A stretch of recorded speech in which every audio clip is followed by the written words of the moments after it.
गुलाबगंज नाम का एक गांव था, जहां जीतू नाम का व्यक्ति अपनी पत्नी शीला के साथ रहता था। जीतू गांव में खीर बेचकर अपना गुजारा करता था। जीतू की दुकान के ठीक सामने रवि भी खीर बेचा करता था। खीर ले लो, अच्छी मीठी खीर ले लो, खाओगे तो कटोरी चाटते रह जाओगे। मैं बेचता हूँ पूरी दुनिया की सबसे अच्छी खीर, स्वाद की पहचान हमारी खीर की शान। आ जाओ आ जाओ। सभी गांव वाले सिर्फ रवि से ही खीर लिया करते थे, जिससे उदास होकर जीतू घर जाने लगता है। इतने में रवि जीतू को आवाज लगाता है। जीतू, अरे ओ जीतू, जरा यहाँ आओ भैया। क्या हुआ, आज कमाई नहीं हुई क्या? अब क्या बताऊं रवि भाई, जब से तुमने ये खीर की दुकान खोली है तब से मेरे पास से कोई खीर लेना ही नहीं चाहता है। समझ रहा हूँ भैया, समझ रहा हूँ। एक काम करो, खीर बेचना छोड़ दो और कुछ और बेचना शुरू करो, क्योंकि खीर तुम मुझसे अच्छी नहीं बना पाओगे और धीरे धीरे तुम्हारा काम बंद हो जाएगा। फिर अपनी घर वाली को क्या खिलाओगे? तुम्हारी सड़ी हुई खीर। जीतू निराश होकर अपने घर चला जाता है। जीतू की पत्नी शीला जीतू को देखकर उससे पूछने लगती है, क्या हुआ, इतने नाराज क्यों है?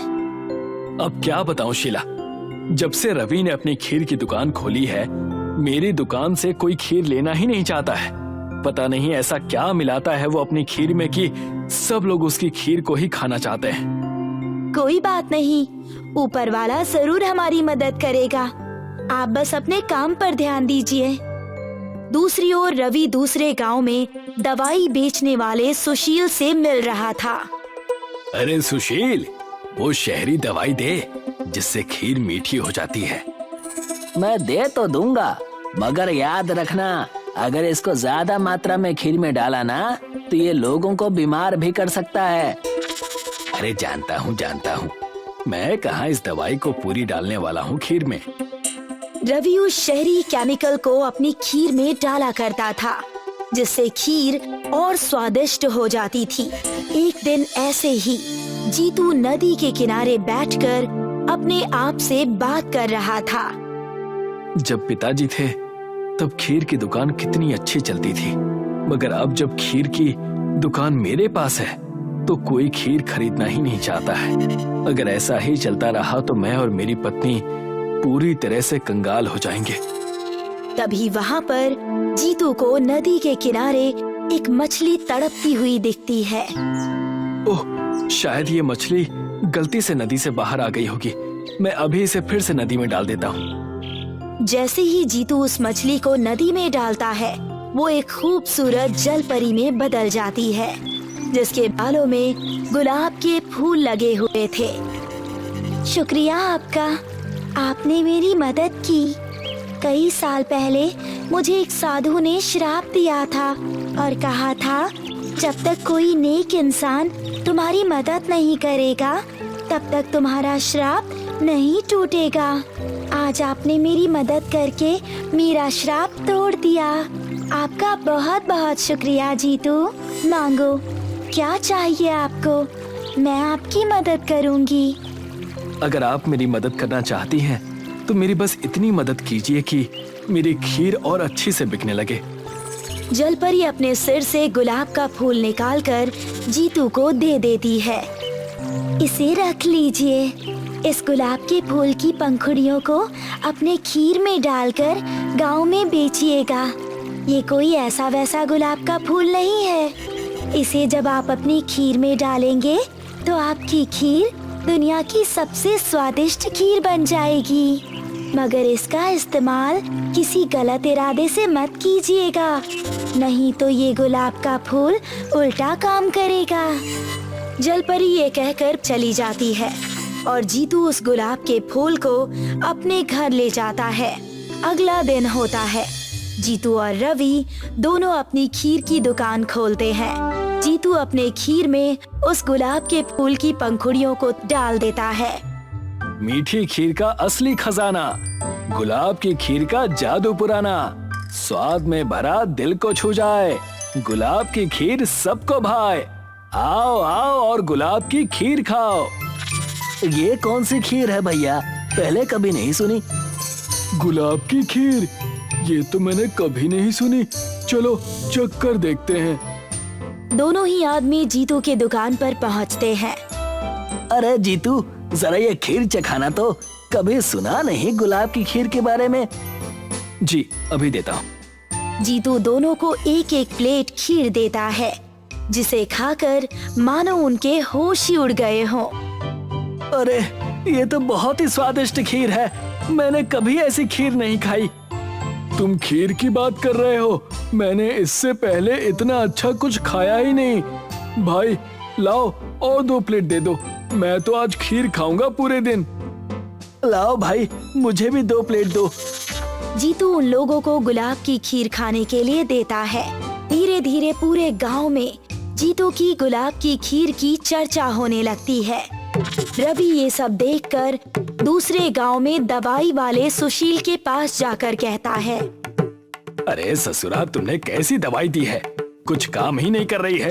सब लोग तो जीतू के पास ही खीर खाने जाते हैं, कहीं तुमने इससे अच्छी दवाई तो उसे नहीं दे दी?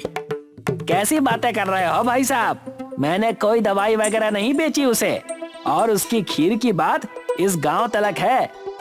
पता नहीं किस तरीके से वो इस गुलाब की खीर को बना रहा है। मैंने सुना है कि उसके पास कोई जादुई फूल है, जिसकी पंखुड़ियां तोड़कर वो अपनी खीर में डालता है। अगर ऐसा होता तो अब तक उसकी वो पंखुड़ियां खत्म हो गई होती। तुम क्या बात नहीं सुनते हो क्या? मैंने कहा वो जादुई फूल है, जैसे ही वो पंखुड़ियां तोड़ता होगा तभी नई पंखुड़ियां आ जाती होंगी। अगर ऐसा है तो फूल मेरे पास होना चाहिए। बोलो, मेरा साथ दोगे? हाँ हाँ ठीक है, आता हूँ, मगर जो खीर तुम बेचोगे उसमें मेरी भागीदारी भी होनी चाहिए। अरे बिल्कुल होगी, क्यों नहीं होगी।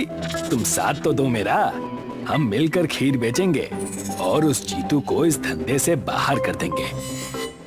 जीतू दूसरी ओर खीर बेच बेच कर धनवान हो जाता है।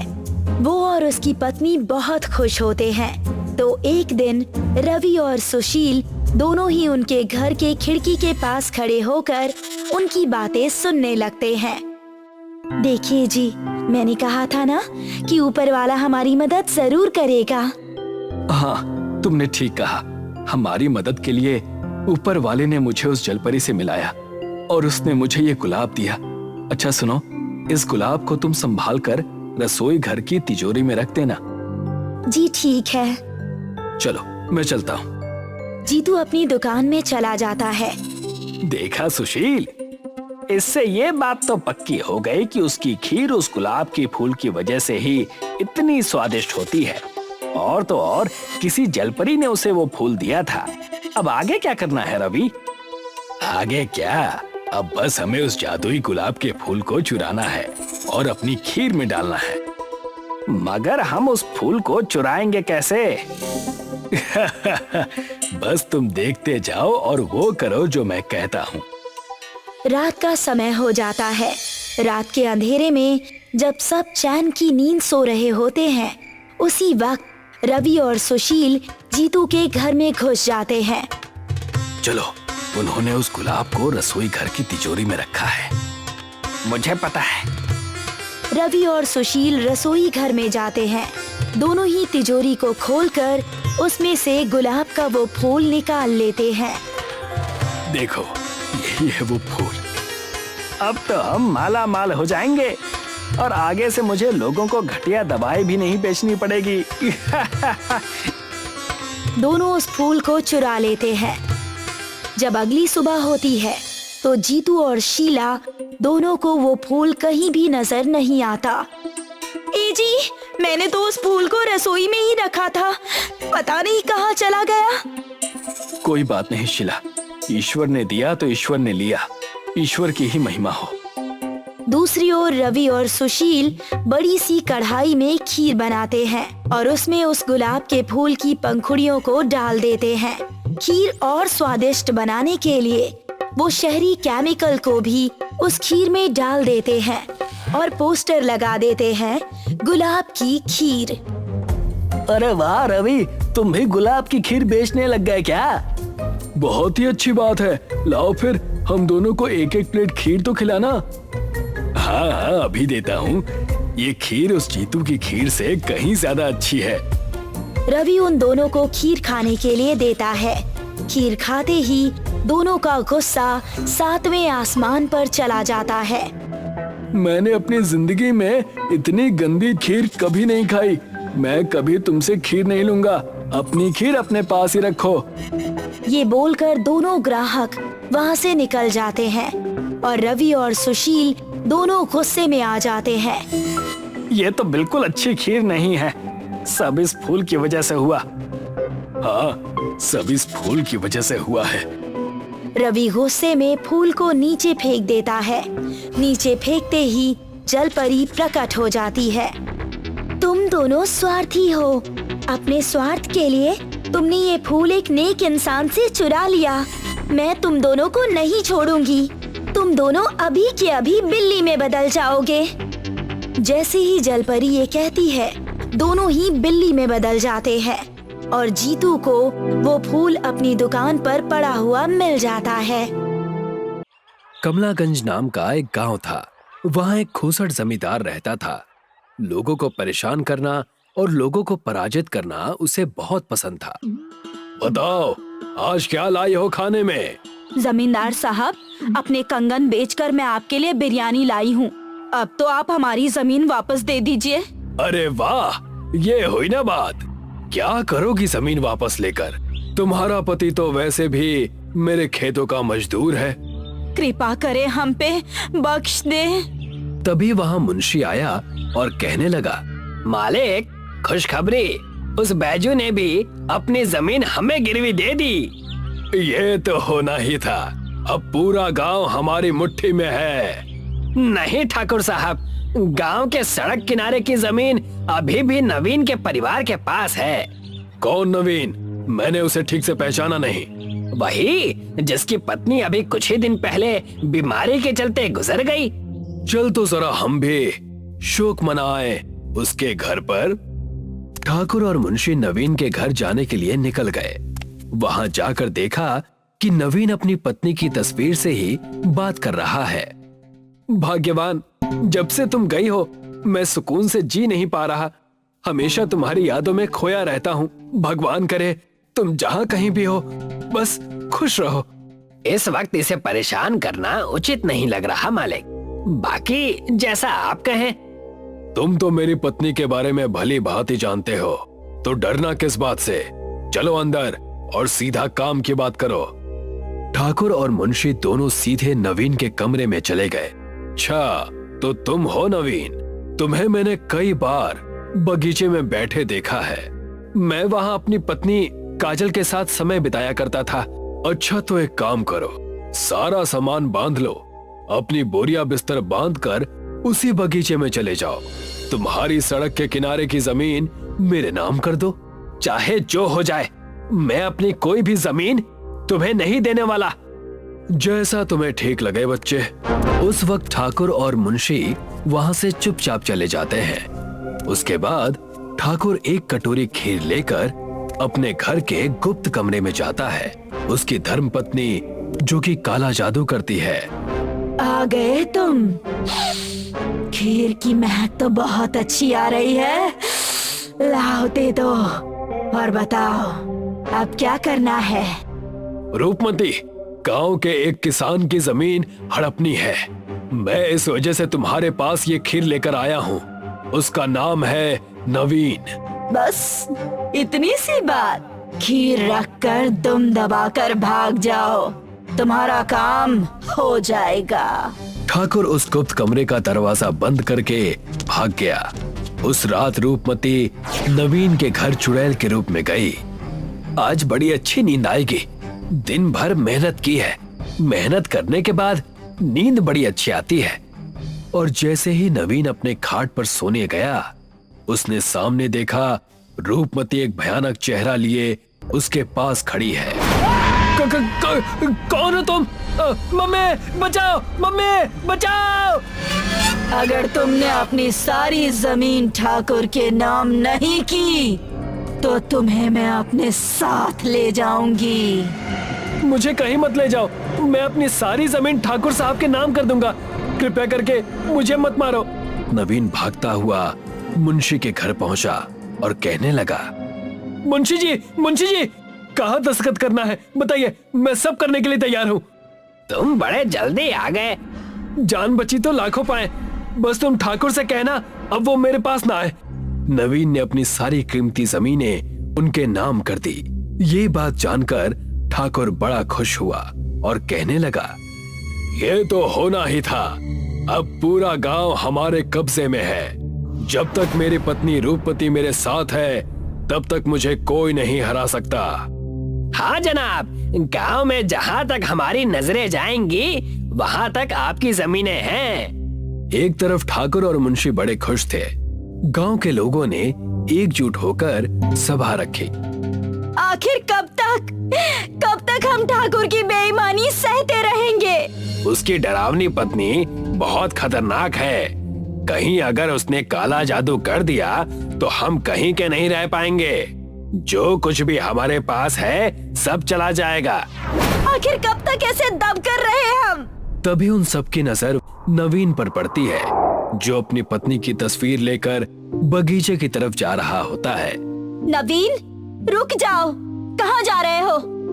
हम में से अगर जो सबसे ज्यादा लूटा है ठाकुर से तो वो तुम ही हो। आखिर तुम ऐसे चुप कैसे रह सकते हो? कब खून खौलेगा तुम्हारा?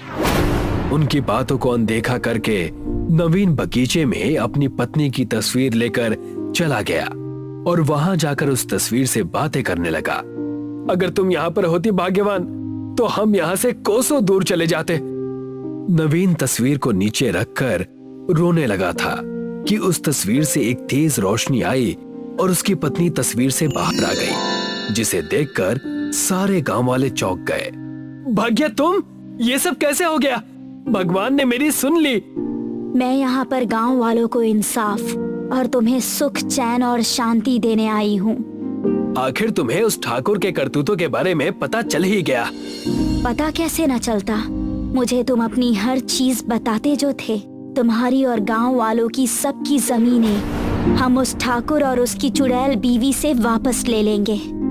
भाग्य के इतना कहते ही सारे मिलकर ठाकुर के घर के सामने गए। ठाकुर, तुम्हारी और तुम्हारी उस चुड़ैल पत्नी की खैर नहीं, बाहर निकलो। गांव वालों के गुस्से को देख मुंशी ठाकुर से कहने लगा, अब सारे गांव वाले एकजुट होकर कहीं हमें मारने तो नहीं आए? ये तुम कैसी बहकी बातें कर रहे हो? चलो चलकर देखें तो। उन्होंने देखा कि नवीन अपनी पत्नी, जो तस्वीर से निकल चुकी है, उसके साथ लोगों के बीचों बीच खड़ी है। तुम आगे चलो, मैं अभी रूपमती को लेकर आया। आज इस गांव में केवल हम बचेंगे। मुझे पता था ठाकुर साहब बहुत गलत कर रहे हैं। उन्हें उनके किए की सजा मिलनी ही चाहिए। मुंशी और गांव वाले बात कर ही रहे थे कि ठाकुर की चुड़ैल पत्नी रूपमती वहां आ गई और गांव वालों और भाग्या पर आग की बारिश करने लगी। आग की लपटें इतनी तेज थीं कि गांव वाले इधर उधर भागने लगे। रुक जाओ, सब एक जगह ठहर जाओ। किसी को कहीं भागने की जरूरत नहीं। मेरी जो छोटी सी तस्वीर है उसके पास आ जाओ सबके सब। भाग्या ने ऐसा जादू किया कि उसकी छोटी सी तस्वीर बहुत बड़ी हो गई और जिसके नीचे गांव वाले आकर छुप गए और उस विशाल तस्वीर ने आसमान से बरसती आग को रोक दिया। अब मैं तुम्हें मजा चखाऊंगी। तुम अब क्या करने वाली हो? भाग्या ने अपनी जादू से खीर की बारिश कर दी, जिसे देखकर रूपमती का मन ललचाया और वो नीचे आकर खीर खाने लगी।